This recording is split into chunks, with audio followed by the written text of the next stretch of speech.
Assalamu alaikum bandiraɓe yeɓoɓe Welma TV yettere Allah kadi émission men kesso biyeteɗo dingiral dingiral ko ɗo e Welma TV e ɗo Kanel ɗo kadi yettere Allah kadi e yettere équipe Welma TV eɗen puɗɗoro première émission men kañum doyen men grand men Abdoulaye Sy kañum kadi ganduɗa ko neɗɗo jiɗɗo ɓamtare e ɗo Kanel ɗo e kadi on jii comme lonno indi rek dingiral on jii ɓeɗo foof juuriɓe ɗo sukaɓe garɓe ƴeewɓe émission émission fanande ko ɓamtare nokku o diwan o haɗantane e Kanel ɗum tagi hannde en joddo hen e grand men Laysi totten mo salminen ɗo en men nadde e mbundimiɗe grand jaam weeti yawur Nero mi salminima mi yetti wa Welma TV et surtout hokkude yimɓe saha fof joɗɗade enen pammini yimɓe walla ene kumpiri yimɓe à travers émission ngaji mabɓe dingiral walla émission ngaji goɗɗi mbawa wosodirde miijoji ha goto fof faama ko wuura e dow muɗum ko e ñagade Allah comme no mbiruɗa ni ko tawde koye année 2022 koye natirde mum duwoɗen ñagoɗen jomiraɗo nde Allah hokkaren wattu ni o saaha mo wuuri merci. Allah jarama a jarama grand hande noon yewtere men koye fati mouvement ji pelle surtout e Kanel Kanel guila dawi andira ko pelle kasaji sa ɓamti haaji kewɗi mbaɗe e Kanel pelle ɗen jeeya hen et surtout seɗen kalanno won fedde wonnonde e ganduɗa ne wiyeteno UG kañum ganduɗa felle rendunoɓe jeunesse o AJK kañum kadi ganduɗa koye pelle iɗiɗi hen e Kanel koye ɗin pelleji ɓamtonno Kanel grand gartana men seeɗa histoire pelle Kanel e développement ko Kanel waɗi acquis e pelle ɗe merci Nero kalɗa ko koko woodi e koko wuura sen jii Kanel comme mbawaten toon ko ruttade caggal ça date du 15e siècle donc wona wuuro heeso mais dans les années 70 jinnaɓe men pewjino fedde nde kalɗa joni nde wiyetede AJK to Dakar mais ɗum c'était dans les années 1970 en e ko way noon Allah waɗi noon waylo wayloji ene mbaɗa no jamanu yara ha AJK kañum ene wuurino ene wuurini ha joni presque ene gasa ko caɗele tan wondi mais ko wonno objet mabɓe ko ma taw waylo wayloji mbaɗi ɗum dépassé seeɗa par ce que nden ko sport et loisir wonno objet mabɓe te eɗen gandi jamanu joni to haalte ɗo yimɓe kalata ko haala développement ɗum noon noon ƴeewama ƴewtidama e ha arte ha ɗiɗo duuɓi woni rawane fayi hikka yimɓe jooɗinoma mbi taade AJK wurdi ni dañi ɗiɗo duuɓi foof waylo waƴƴoji nen mbirto ɗum alay saago e caɗele gondade yimɓe jotto ƴeewa wadde des journées de réflexion ƴeewa taftude fedde nde ko ɗum nannono hen les projets assises aji woni wonɓe ɗoɓe wonɓe Dakar wonɓe diaspora e Afrique o foof garti hen ndendi e nde rendano noon waɗa panel goto biteneɗo IPDK pour yimɓe to mbawi wonde fof taw ene mbawa wosodirde miijoji par ce que ɗum kewi joni ko plateforme ɗum ɗo la plateforme digital ɗum kewi joni yimɓe ne gosodiri hen miijoji tafi hen ha puɗɗi wadde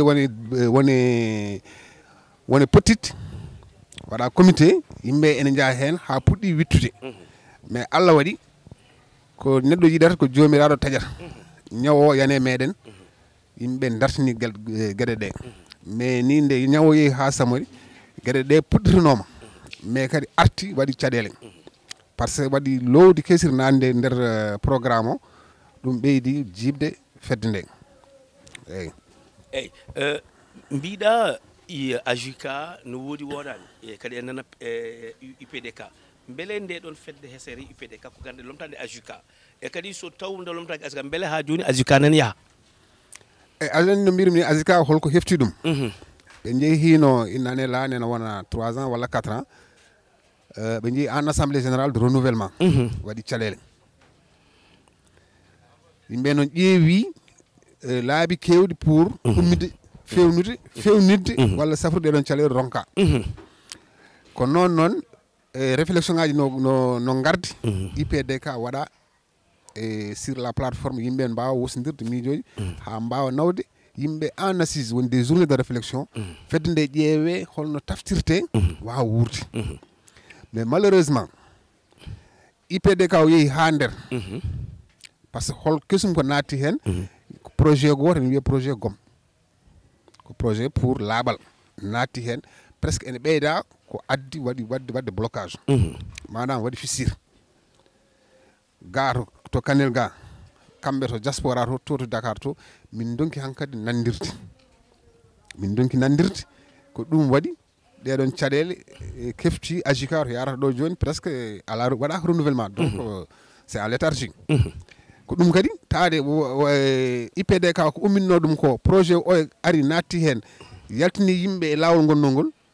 assise aji donka yowat kadi hawre surtout ñaw coronavirus o ari yane dow yimɓe activité ji fof darta par ce que nden y avait interdiction de se regrouper ko ɗen caɗele ha joni yimɓe gondi eyyi mais IPDK ene woodi ene continue mais kam ko holno yaari kadi ɗon kadi ko eyyi par ce que somi famima no mbiɗa IPDK o ni won projet garɗo ɗo il faut kañum tambo par ce que nden AJICA kañum ko tamboto kala ko fati investissement mais en jiiɗo IPDK c'est comme si c'était spécifique e projet mo mbiɗa o GOMO woni gestion des ordures ménagères beele nde tafetendo nde IPDK tafetendo taw oɗo projet gam nde dari walla kañum IPDK e GOMO holum adi projet GOMO tawru est ce que fonctionnement IPDK IPDK nde idée o yalti ha waɗa groupe yimɓe mbatti wadde assemblée ene jewtide hen pour aller vers des assises ko ɗum wonno diaspora o Dakar e Kanel fof ene kalta hen ha yimɓe puɗɗi woddude mbaɗi hen hakke pottude tati vraiment ça avait réussi et c'était sur la bonne marche mais yeehi ha nder noon projet o nde feeñine ko ɗon luural ngal fuɗɗi par ce que nde feeñi minen ga to Kanel ga min namdima kamɓe diaspora tambiɓe projet o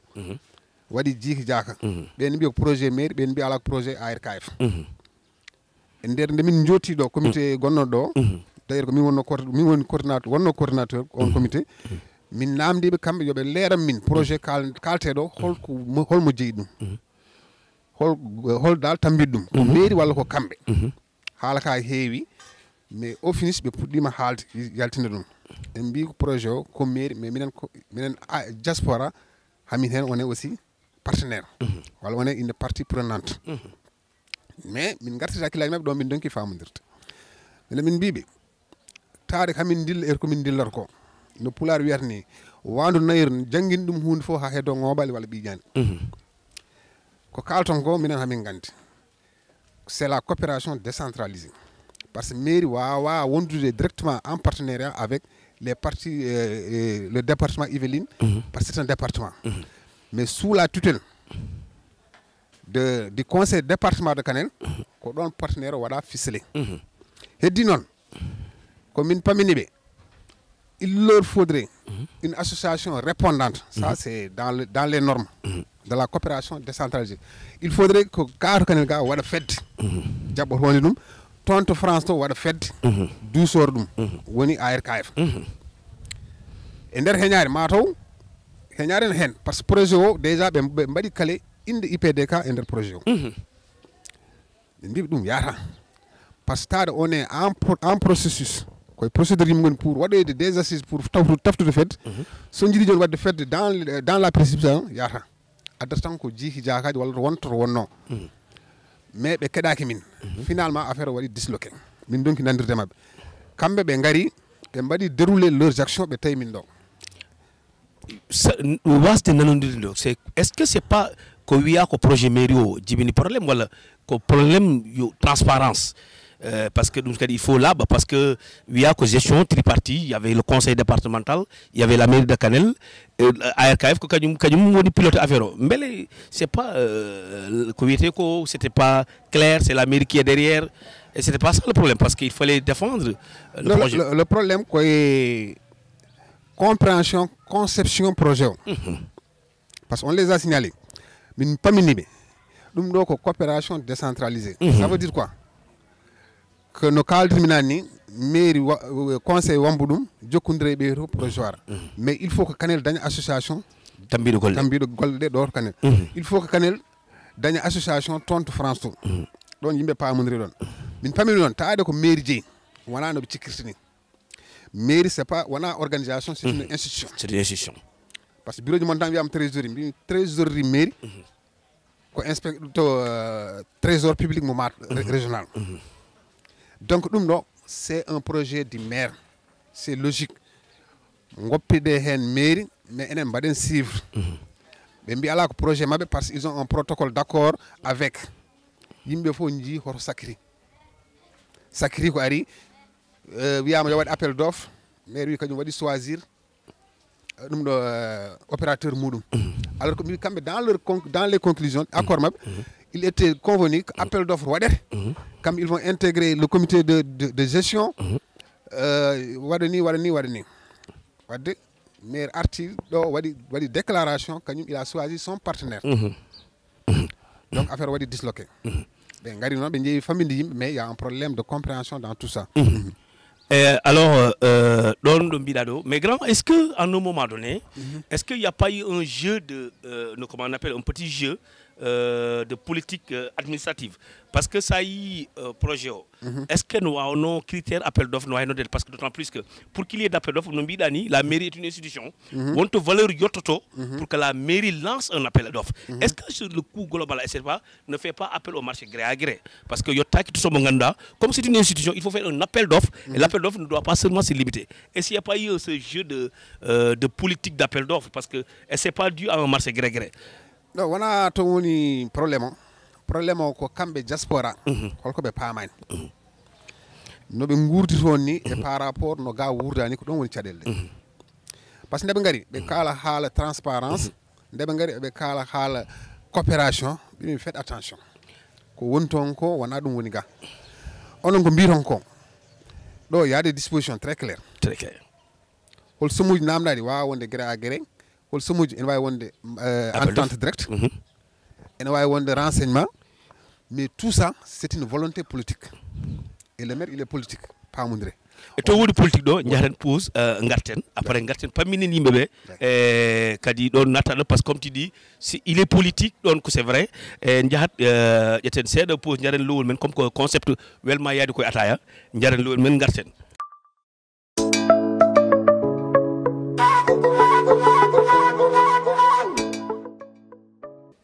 Et en garti émission men dingiral deuxième partie calmine sukaɓe jooɗiɓe hettoɓe émission e ƴewoɓe kadi émission parce que ɗon gandi comme ko hen ɓe jeeya parce qu'il faut qu'on les raconte l'histoire hay soɓe jahano galle Aliou Ba Aliou to ñene rencontre o kono ɗo c'est ils peuvent se rattraper pour andude seeɗa histoire o alors grand vous dites que il est politique le maire parce que l'appel d'offres c'est histoire de jeu politique pourquoi est-ce que l'on appelle d'offres no waɗata non aɗa andi c'est des procédures comme no mbiɗa ni waɗa appel d'offre ya won hen mbaɗa gré à gré wona mbaɗa demande de renseignement des prix e ko way noon mais ɗum ɗon fof ya taw yimɓe ɓamti so wi que il est politique le maire c'est un élu et un élu est politique presque grand beele ko mbiɗa ko pelle ɗe IPDK mo nanɗa o maire o beele oɗon IPDK mo binɗa ko hen gonɗo ha joni anene ono IPDK walla joni taw won IPDK goɗɗo mo ganduɗa no woodi IPDK nde watte nde fuɗɗi départ à assemblée waɗa ko min wanno président coordinateur du comité de pilotage min jaadi hen min jewtidi hen min liggima hen ha yettima to projet o naati ɗon ko ɗon caɗele amen puɗɗi min donki nandirde ko addina probléme nandirde addi caɗele ɗe ko aɗa andi pular ne wiya mawɗo so ajjima holko soynto suka so darima ɗon hay so darima to towi wawa yiide par ce que nde ɓe puɗɗi wadde ni mbimi ɓe mbare ses y a un probléme ko mbiran oɗon pammine min ko minen hamin gandi ɗum ɗo ko coopération décentralisée wona no cikkiri toon yarata ni yarata mairie c'est une institution enen ga nous sommes une organisation so wondi ko IPDK on est même pas une organisation mais nous sommes virtuels parce que ça prend ɓe kaldo c'est pas une organisation mbimi noon dans la précipitation je tiens toujours à le précipiter des projets o fewnete nde il y avait des exigences woni yo ɓe dañ ɗo représentant à Kanel woni yoɓe dañi toon un représentant en France e mi waɗi ni proposé mbimi ɗum noon jarani ko ɗon pirta comité o gonnoɗo virtuel o mbaɗa ɗum association ko heñade kamɓe ARKF aɓe jogui ɗo ARKF local mbimi oɗon jogui ɗo ARKF local Kanel dañde récépissé il ne suffit que mbaɗon assemblée mbaɗon ɗum ɓe jiɗɗon won hen ɓe mbaɗon ɗumen hen et on continue ɓe mbi ala ma IPDK gonno enen wonnoɓe dans le schéma virtuel mbaɗen ɗum association mbimi min wawa mi yadani hen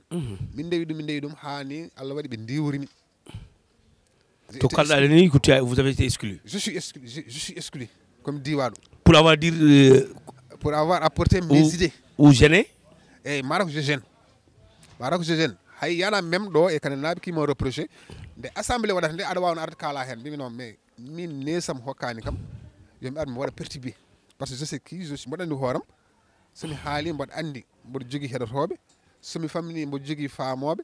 donc addata ko jiiki jakaji taade min donki nandirde kadi mi haali ɗum ɗo hen mais maintenant ko Kanel naaɓe enen fof ken Kanel naaɓe jiɗɗo fof yo rew hen ɓe mbaɗi assemblée ɓe mbaɗi bureau mabɓe on bureau min mi ala hen par ce que kadi hay plateforme ni ɓe ndiwri kam mi ala e plateforme ɓe ndiwi kam ɓe mbi kam donc il faut l'exclure Allah ko moƴƴo mais hande no ɗum yarate ni est ce que l'histoire ne vous a pas donné raison parce que jusqu'à présent depuis presque 1 an on dirait que IPDK n'est qu'une silhouette de ce projet parce qu'on a vu maire Soudi Saretaji Moun ñande mun ɗo kadi on a vu ɗo hedde Jama Thielol ɗo et il y a une rencontre pour montrer aux gens que le projet va bientôt démarrer Saretaji kaɓɓanoma poubelle addama fof est ce que IPDK on les a pas entendus parler par rapport à leur apport par rapport au projet. On voit que la mairie qui se glorifie même s'il ne se glorifie mais il a mis la mairie elle a mis des moyens pour démarrer le projet. Est-ce qu'aujourd'hui l'histoire ne vous donne pas raison? Le temps est le meilleur juge. Ha joni holɓe pottami mbiyami pourtant a haalino mbimi noon ko ɗum ɓuri pourtant aɗa anduno aɗa wawno haalde c'est pourquoi dès les premières heures kalmi min kaldi min lurdiri kaaldumi e wonɓe ɗoɓe won hen pammimi ɗumen mais nde yahate assemblée min mi yahani réunion ngaji mi yahani pour contester non min pamodirani et ils m'ont ignoré ɓe gari ɗo haaɓe kowti ɓe mbiyani kam salamu aleykum minne mi wiyani ɓe maaleykum salam walla bisimilla mabɓe alors que j'étais en ce moment le coordinateur du comité de pilotage joni noon ko mairie waɗi là aussi minen ɗum mi ala hen yiyande kadi mi nanani yimɓe ne kaala wiyama waɗama exposé matériel waɗama ni waɗama na et d' ailleurs haalanoma maire haalino wi holmo hokki Malick Ba wonno opérateur makko mais kam ko yimɓe guuri ɗo ko e Kanel yimɓe jiyani activité ji kolliroji wuuro ngon nana fitte par ce que ñalngu fof fayogi hen salte o ene ɓeydo à part programme UCG gonɗo fit Fera quoi Fera ala ko fitti wuuro ngo par ce que yimɓe jiyani maale kene hollira projet fuɗɗima walla projet o so fuɗɗima waɗi foti wadde réussir par ce que aɗa andi wona bamde tan sartaji wona yimɓe tan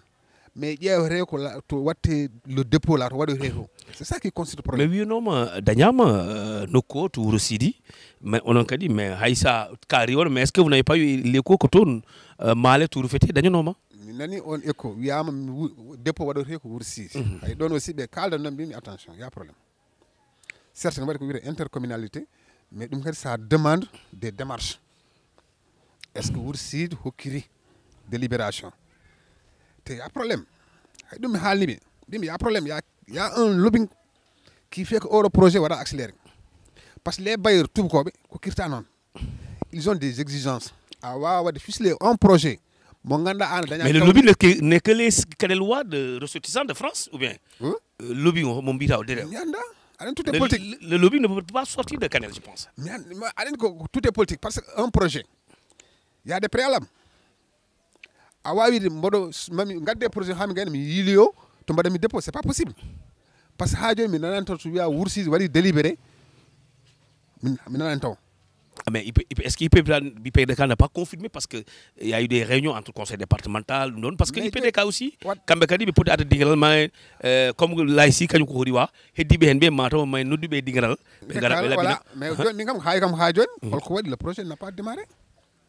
Le projet n'a pas démarré parce que Sodi Bamniko, c'est un fonds qui est disponible. Et que Sodi Jakarta, tricycle. C'est un fonds qui doit être disponible. Et les poubelles. Et des poubelles, c'est un fonds qui doit. Mais qu'est-ce qui fait que Sodama, c'est ça le problème. C'est ça le problème. Parce qu'il me faut le territoire communal Kanel. Mais qui doit parler au nom? Parce que vous dites qu'il fallait association Imodo Tamogole. Mais les associations de Yontani, Halning Bebetou projet arte. Parce que nous bidadum. Association, IPDK. Ça, c'est des dispositions obligatoires en tant que projet. Ça veut dire apport. Mais on a un répondant. Au banc yo banc. Dembi mbaden IPDK mbimi ala IPDK ça c'est virtuel que den kaltan c'est haali koy téléphone ngoppe yimbe ndewa ha jetto mbada des réflexions mbatta azika wiye nero wiye ablasi wiye mbañ yo won association tan dartido amma dum jehe onon ARK do jigido association dañdo kayitaji ko on be mahir lycée mo Kanel ARK Kanel no wodi mi mbade renouvellement mbadon vous utilisez ces papiers là. Si vous ne le faites pas, c'est parce que le projet de projet et vous avez déjà donné le nom de IPDK. Obligatoirement, il faut que IPDK ait une association. Et ça, ce sera dans la précipitation. Mais ben njiiɗum mbele laaji si haaju no jokkondiri ak ARKF parce que ɗum tadi mbele ala jokkondiri mabɓe parce que IPDK France on nanta des projets montés all ils étaient fréquents ils étaient venus faire un voyage mais maintenant par rapport haaju to yarate ɗo nenani ɓen jiyani ɓe si Badara Sow Alassane nous écoute et on nous suit aussi kamɓe on attend les réactions. D'accord kamɓe c'est sa wi Badara Sow en Alassane en ɗum ça c'est personnel c'est des relations personnelles. Non c'est parce que min komi diwaɗo ski diwaɗo wawa jokkodirde mabɓe parce que le canal to min kaldata ɗo mi natti wonde hen mi yaltinama donc mi wawa jokkodirde mabɓe n'est ce pas par ce que wonno ko canal ɗo min kaldata fedde mais ɗon ɓe mi yaltinama mi wawa jokkodirde IPDK diaspora mais somi jokkodire Alassane ɗum ko hakkude Ablaye Sy sa personne et la personne de Alassane somi jokkodire Badara ɗum ko hakkude Ablaye Sy personne et Badara personne mais ça n'engage pas les ça c'est et du côté de la mairie mbele la ici kadi jokkondirama ɗon walla kadi heeɓi hen écho par rapport au projet. Non la mairie kadi c'est une institution. mais ko enen fof ndendi somi dañi toon sohla mi yahat. Mais par rapport à ce projet de Gomo. Non par rapport à ce projet de Gom hay toon kadi komi diwonoɗo grand to diweɗa heewi ene heewi ko toon kadi ay toon ni mi artu hen en programme komi diwoɗo nde haalte haala assise aji des comités o jooɗi on est administratif dans le système administratif min mbi joni on va écrire des lettres nelden mairie nelden conseil départemental nelden préfecture ça c'est administratif mais ɗum ɗo c'est une annonce ko déclaration hamin jiiɗi yewtude moon fammin ɗon min jaɓi koyeɗamen min jeehi préfet min jodde préfet min kalnimo il a compris et o welti hen no feewi il s'est engagé même à nous accompagner pour so yi ha gasi comment dresser le rapport min jeehi conseil départemental min jodde mumen min nele mairie min tawi ɗon secrétaire municipal min noddimo téléphone mbi hamin jiiɗi arde il est pris min mbi c'est bon min jooɗi jour goɗɗo min jeeyi toon à l'improviste car min mbaɗi déclaration il est pris c'est vrai qu'il est chargé on ne peut pas le déranger avec notre téléphone ndiyen toon sen tawi moto ene fof ken Kanel naaɓe qu'il soit secrétaire municipal qu'il soit maire ken Kanel naaɓe ndiyen kalden makko taade ɓe keeɓi lettre men min jeeyi min tawanimo ɗon jibiron auditi min nani mbi ko jaltuɗo min noddimo téléphone hamin ala mairie ɗum bon c'est une rencontre visite de courtoisie yimɓe jewtude seeɗa o wima jafron kam kadi komi jaltuɗo mais mi artani taw garti min jooɗima Allah waɗi kamɓe diaspora ɓe ngari ɓe jeehi mairie koɓe kaali mi tawaka en waɗi noon wonɓe Kanel naaɓe sukaɓe tawaɓe on a diabolisé l'AIC la mairie la wiɓe ko watte ko ala fof hen fof komin tini séance tenante ɓe jaltina ɓe noddi kam ɓe mbi kam la mairie wi heɓani lettre mon mbimi ala mata ya deux mairie à Kanel mairie ko goto min nawi toon lettre min noddi min jeehi ɓe mbi min keɓani Et d'ailleurs, on vous non, on ne fonctionne pas. On n'est pas des marionnettes, on ne fonctionne pas comme ça. Voilà, on ne fonctionne pas de cette manière. On a écrit, son dit ngaro min kolon copie. Halaka rewa. Be mbadi réunion ngaji e kambe mairie. Kambe diaspora arnobe e sukabe kanel nabe. Moudou dem ko hen, je le nomme. Yaya Thioré ko hen, je le nomme. Kanko Alsan ko hen, je le nomme. Ils n'ont qu'à réagir et répondre.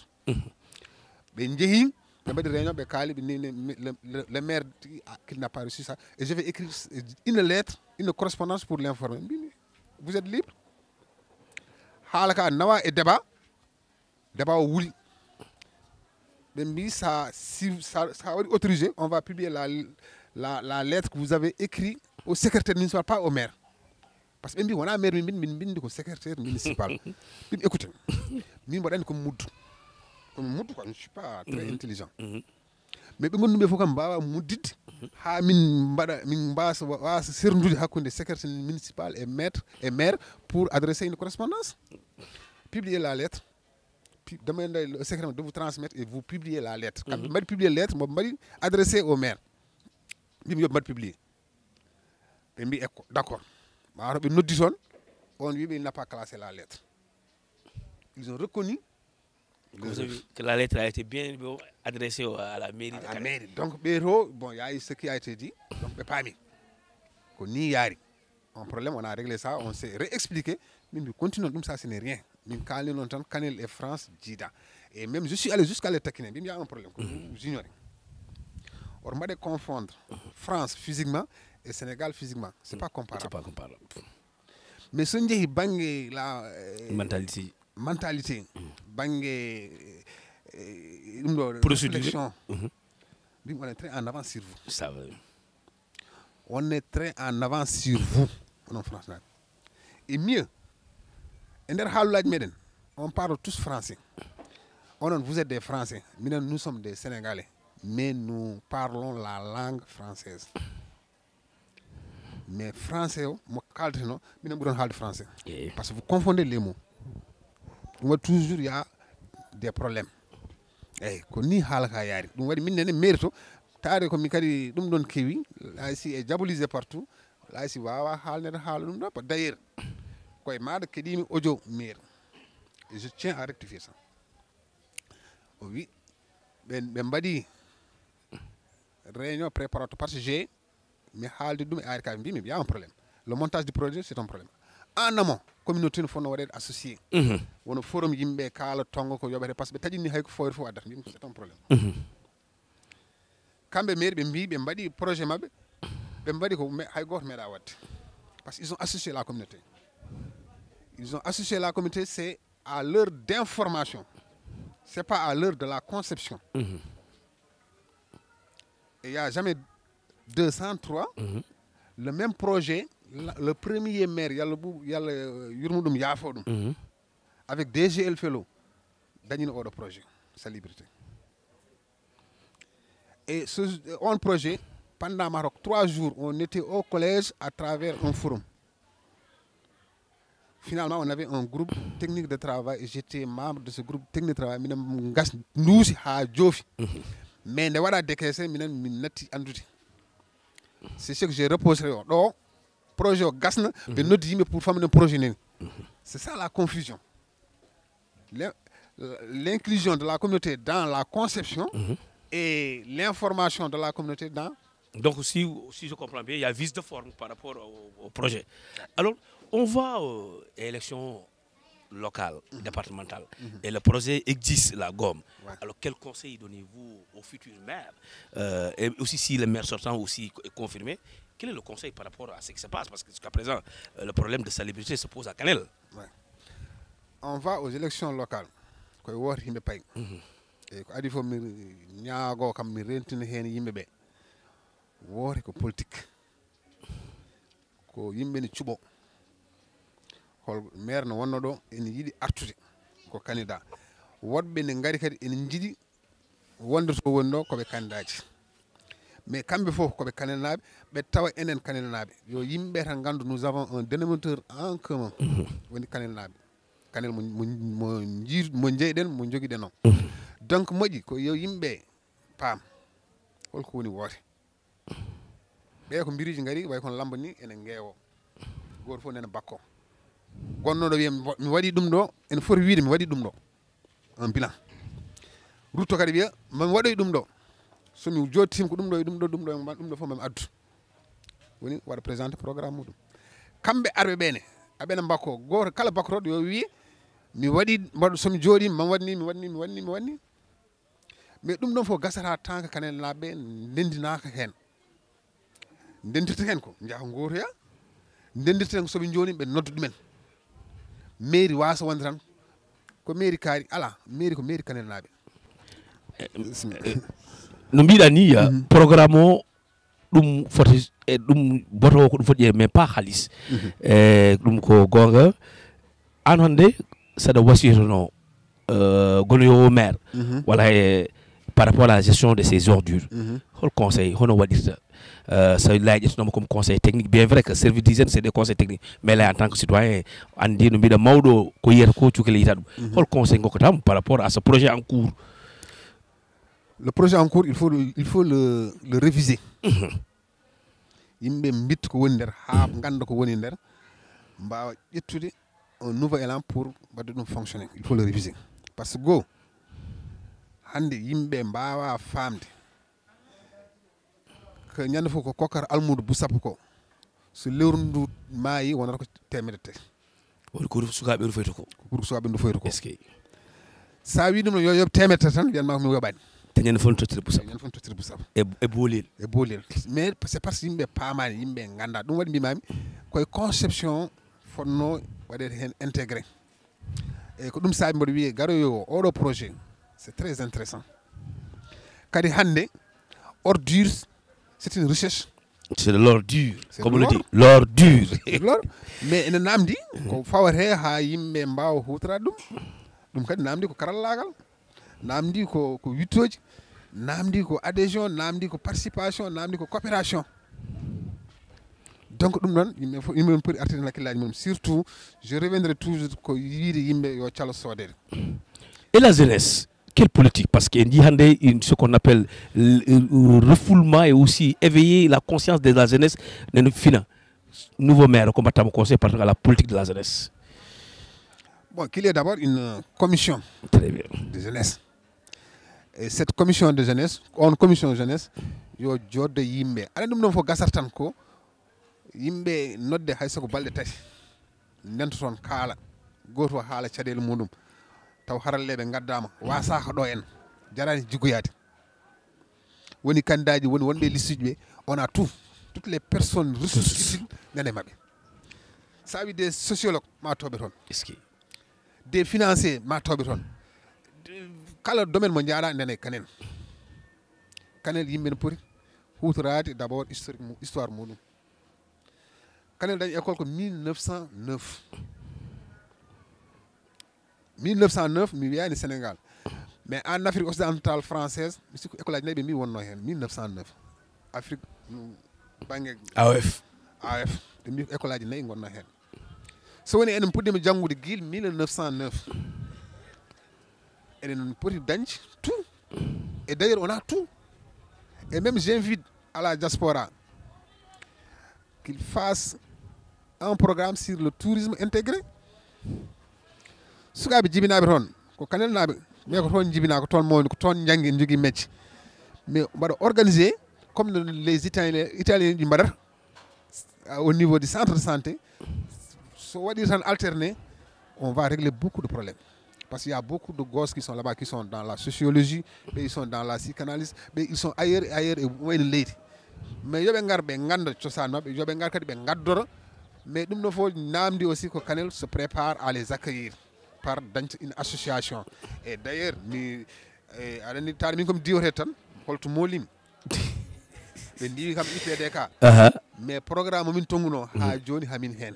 komin waɗɓe tan pause mais on continue on va devoir aboutir par des journées de réflexion pour dartinde fedde wonde Kanel nde. Le plan éducatif quel conseil par rapport au futur maire toujours pareil parce que hande sa yi le plan éducatif c'est un problème koye hen gonmi mais gonmi ko au plus bas gonmi ko petite enfance min battata ko henni minen kam min battataka ni e mataw e systéme o fof koye jinnaɓeɓe ɗum waɗi mboɗo yettaɓe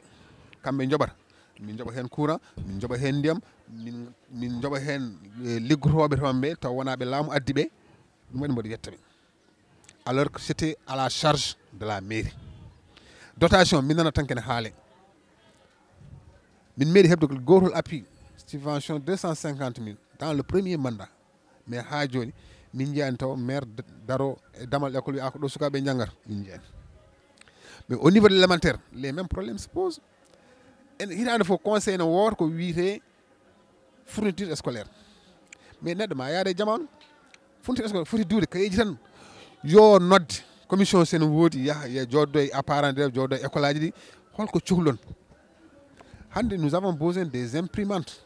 nous avons besoin d'abord que les écoles soient sécurisées ha école goto ala gardien so wona mo joɓata yettude Allah la communauté mais yettude administration par ce que nelde min kam nelde min des ASP pour ñalawmaji ɗi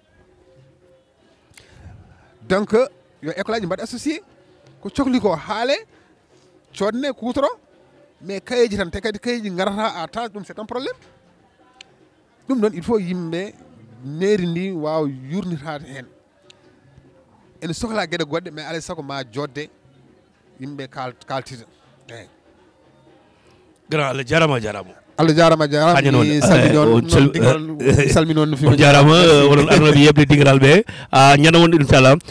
koɗɗo wayanno ɗo e Welma TV ko émission moon dingiral ha ñande wonde